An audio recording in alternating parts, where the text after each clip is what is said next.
In this month's market update, we are going to take a look at new construction home sale improvements year over year and what this may mean for buyers and sellers that are motivated in this spring market. We'll also discuss the two new inflation reports and what they may mean for mortgage rates. And we're going to talk about some surprising news in regards to the Fed Chair. All that and more in this month's market update.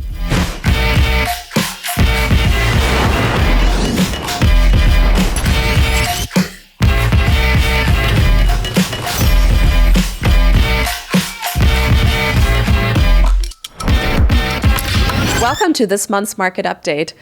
As always, I'm joined today by my incredible partner and co-host, Ruben. Ruben, how are you? Good. How are you, Gabi? Doing really, really well. It's been a lot of fun, and we're still continuing to have the fun live here from Austin as we have our top 100 elite brokerage leaders as well as the top 100 agents and teams joining us here for Masterminds this week. Yeah, all new rooms. I think Gary stole ours this week, but we'll make do. That's right. I guess he always gets to be number one when it comes to room choices. You know, one of the things that I found refreshing to hear is just how well many of our associates are doing this year because they're simply looking at tactics on how to help buyers and sellers in this season, right? They're looking at the market of the moment. And one of the things that is in alignment with the data that we have been able to see year over year has actually been around new construction home sales. Yeah, so I mean, we've had a couple of reports. They were delayed. We got both March and February just this month. But yeah, we've seen new home sales tick up. You know, they were up about 3.3% year over year, which is better than what existing home sales have been doing. And they ticked up around 7.5% from February to March, which is all good. You know, it's a survey-based report, so there's a pretty large margin of error in those numbers. So we'll see how they get adjusted as we go forward. But it's an interesting glimpse into a couple of things. Like, first off, like you were saying, like it's a potential bright spot. Mm-hmm. Secondly, because new home sales are recorded at contract and not at closing, this is the first report we've had since the war started and interest rates started moving up. So the fact that they didn't decline is a potentially good sign for existing home sales as well, because we're seeing that like contracts were still getting signed in March. For new construction, despite the fact that interest rates had ticked up a little bit. That's right. And we have a couple of data points that we've both found interesting that may carry some meaning in regards to why new construction sales are up. The most interesting one that you shared with me prior to us starting the recording was, in fact, that square footage size in new construction has declined. Talk to us about that. Yeah, so that was a trend that really started, you know, they peaked around 2015. We saw average size of a new constructed house was around 2,700 square feet. They started declining, and then during the pandemic, when we got into that housing boom, they ticked back up again for a little while. They were back up around 2,500, 2,600 square feet. And since then, they've dropped back down as mortgage rates have trended up to around 2,400 square feet. So we've seen builders in certain areas, at least, moving to slightly smaller, more affordable homes. And I think the other trend we talked about is the fact that prices of new construction have also trended down more recently. That trend is only in the last couple of years, but you know, this past month they were down about 6% from where they were last year this time of year. And what this means for those who are thinking about buying new construction is now that you have potentially homes with less square footage, you are getting more economic prices for a new home. Yeah, so you know, we also know builders have a little bit more wiggle room, right, when they're negotiating deals. And it gives a buyer the opportunity to take advantage of those incentives and being able to buy something that could be brand new with adjusted wish lists, right? Maybe you don't need that extra room, yet you love to have a brand new home that you may not have to worry much about for the first 10 or 15 years of its lifespan. And you're getting incentives that might make it easier for yourself to get into a brand new home. It's similar on the seller side too, right? Because as sellers are outlining what the costs are for them to be able to close and frankly make a move, it might be easier for them to trade something old in for something new. And there are plenty of sellers out there, the baby boomers and the generations that are thinking about downsizing that might want to take advantage of those incentives now. Yeah, I mean, in the current market, you know, who's not sitting on low interest rates, right, are home builders. So they're not locked into the houses that they're building. They have developments they need to finish that they're building out. And they also have margins to play with, right? When they're negotiating these deals, they can upgrade, you know, materials that are going into these houses as part of their negotiations. A lot of them have their own mortgage companies that can offer things like points on mortgages. So that's where we're seeing some emerging opportunities right now. And here's something that I would suggest that our listeners that are thinking that, or that are working with buyers and sellers that are thinking about trading or getting into new construction could do.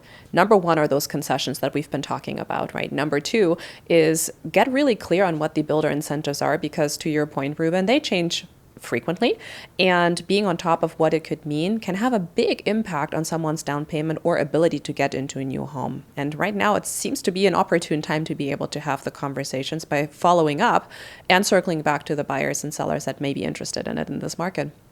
Yeah, and I think on the flip side of that, I think we've talked about this a little bit in the past, is if you are selling an existing home right now, you need to be aware of what's going on with the new construction market in your marketplace, right? Because those pricing moves, the size, the composition of those houses is going to matter in terms of like how you're pricing your existing home. That's right. Plus, builders have more margin, so their ability to make a move when it comes to incentives at scale has a tremendous impact on what might be happening in a local market in new construction. Yeah, so I think, just generally speaking, we're kind of in a market right now where being aware at a minimum, right, of what's going on in new construction is going to be fairly important. Absolutely. Well, and then that takes us to some of the news that we've been hearing in terms of the CPI report that was published and some of the impacts that we're seeing that are going to have impacts on interest rates and inflation.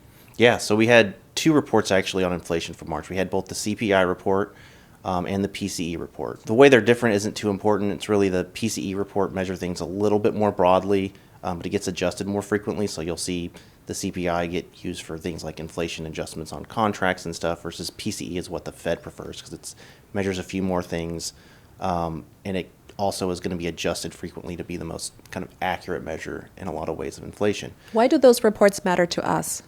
So they matter for a couple of reasons. It matters because of what people's expectations around inflation look like going forward, because that impacts mortgage rates, and also the more obvious one, which is it impacts how the Fed makes decisions. And that very clearly is going to impact our mortgage rates, right? So essentially what we saw is in March, the obvious piece is that oil and gas prices jumped quite a bit. Gasoline prices in both reports were up like 20+%. So we saw the inflation the headline numbers that include food and energy were up quite a bit. Both of them were, in the mid threes now. That's something we need to pay attention to. When we adjusted for what we call core, which means we're removing energy prices and food prices, the CPI number was still only about 2.6%, but the PCE number was still in the low threes, and it ticked up quite a bit. So, what that means is that we're still seeing relatively broad inflation showing up places. Places like the cost of healthcare are continuing to go up. Another place we've seen a decent bit of inflation is what we call like recreational durable goods, which basically means, any kind of vehicle you would use just for fun, things like kayaks, a lot of electronics, TVs, things like that fall into that category. We're seeing those prices start to tick up. And so the interesting thing here is that, when we talked about tariff prices, this concern was that we'd see this jump in prices. And we talked about the fact that the Fed looks at that as, they're going to watch it, see if it's a one-time adjustment. And if it is, they're relatively okay with something like that, like a quick jump in prices, even if it's a relatively noticeable one. If it stabilizes right after that, they're not going to feel the need to step in. Well, what we're starting to see emerging here is potentially a more kind of slow, steady upward march in some of these prices. And that's actually going to get the Fed's attention more than these quick jumps potentially, right? So it's been interesting because in the last Fed meeting, we actually saw one of the highest levels of what we'd say like dissent, of disagreement with the decision that we've seen in really like decades.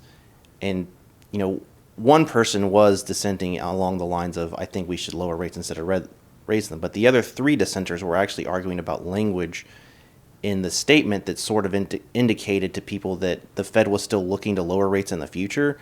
They were saying that we should be looking at removing that language under the kind of understanding that we need to start kind of preparing the market for the potential that rates could actually get increased if this inflation trend continues. So that's gotten a lot of attention in the news. They still voted to hold rates steady. I think for the rest of the year, that's probably what we're going to see right now.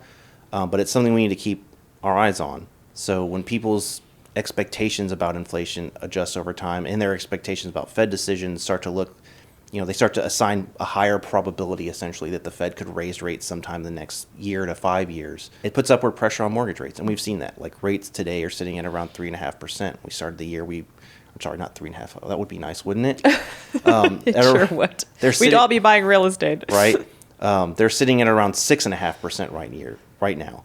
At the beginning of the year, we were looking like we were going to dip below 6%. So, we've had a little bit of a roller coaster ride where things were looking really good. Things bumped up, they came back down, and now they've just been up and down for the last month or so with everything that's happening internationally in terms of like people moving into safer assets. There's just a lot of cash flowing around, and then also now this risk of what does potentially higher inflation mean for interest rate decisions going forward. If interest rates or if inflation continues to rise, remind us again, what will the impact ultimately be on the 10-year Treasury, which is like the indicator that we're looking for, that the Fed will measure and then make interest rates decisions around? Yeah, so simply put, they'll go up. So the 10-year Treasury will go up if inflation begins to trend upward due to anticipation that the Fed will have to raise short-term rates. And that'll push mortgage rates up. So it is the opposite of what we had originally forecasted, and all signs are beginning to point that this is the way that the direction, the trend in which we'll go. Yeah, so, it's a risk we had on the board. Our projections were largely for rates to slowly decline this year. But, we discussed at Family Reunion and a couple times since then that the risk of inflation coming back, some event triggering it was there. Mm-hmm. And we've seen what kind of event now could cause that. Yeah. So what we don't know yet is how sustained the impact on prices will be. We know oil and gas prices are quite elevated right now. I think I paid like $4.30 a gallon for gas this morning.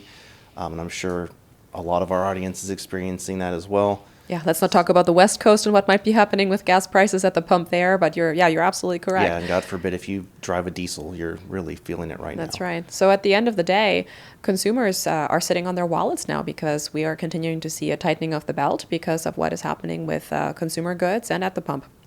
Yeah, we're seeing hesitancy as a result, I think, both coming into the uncertainty we had around the job market, which those statistics have actually started to look a little bit better in terms of jobs. Things are relatively flat. Unemployment's still low.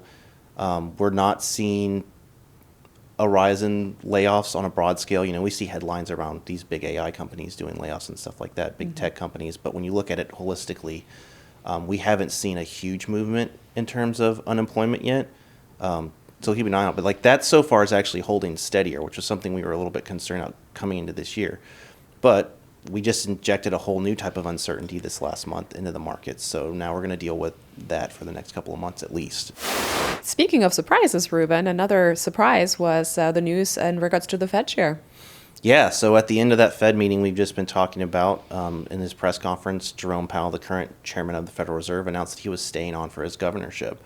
That's an unusual move. Traditionally, the Fed governor would resign even if he still had a board seat.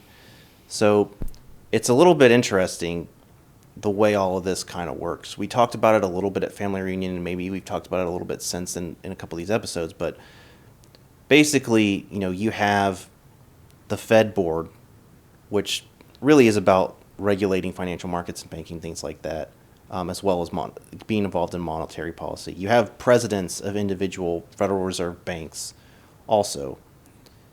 The committee that runs or decides what interest rates are going to do, short-term interest rates that is, in any given meeting, is called the FOMC, the Open Market Committee. Mm-hmm.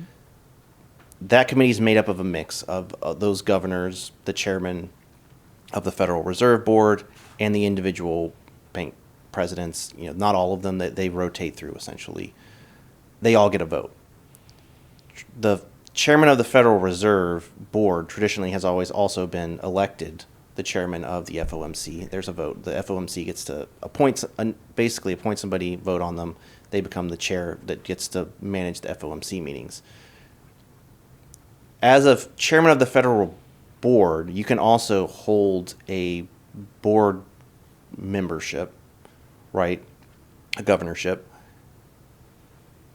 simultaneously, and those terms may not directly align. So in this case, Jerome Powell still has like 2 years left on his board term, despite the fact that his term as chair is ending.